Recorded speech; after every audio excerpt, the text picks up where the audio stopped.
Светските лидери му честитаат на Доналд Трамп, откако досегашните резултати покажаа дека републиканецот по втор пат ќе влезе во овалната соба. Меѓународните лидери масовно преку објави на социјалните мрежи, како и во обраќања во живо, му патија честитки. Европската унија ја поздрави неговата победа.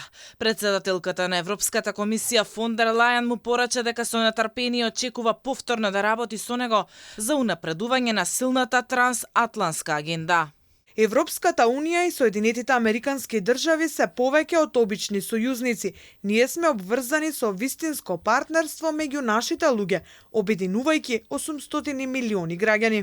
Унгарскиот премиер Виктор Орбан беше меѓу првите од европските лидери кои упати честитки и до Трамп.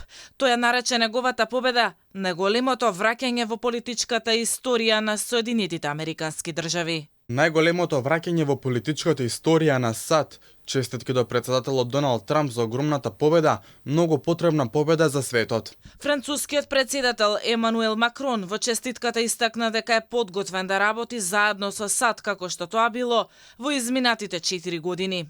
И турскиот председател Реджеп Тајип Ердоган упати честитка до Трамп. Се надевам дека односите меѓу Турција и САД ќе се зајакнат, дека регионалните и глобалните кризи и војни, особено палестинското прашање и руско-украинската војна, ќе завршат. Верувам дека ќе се направат повеќе напори за поправеден свет. Вашето историско враќање во Белата куќа нуди нов почеток за Америка и моќна посветеност на големиот сојуз Израел и Америка, порача израелскиот премиер Нетањаху во честитката до Трамп. Украинскиот председател Зеленски во честитката рече дека верува во продолжување на американската поддршка за Украина. Честитки до Трамп упати и премиерите на Обединетото кралство, Италија, Австрија, Романија, Полска и Индија. Кремљ нема информации дека Владимир Путин планира да му честита на Доналд Трамп за победата на председателските избори. Оттаму додаваат дека луѓето не треба да забораваат дека САД се непријателска држава кон Русија.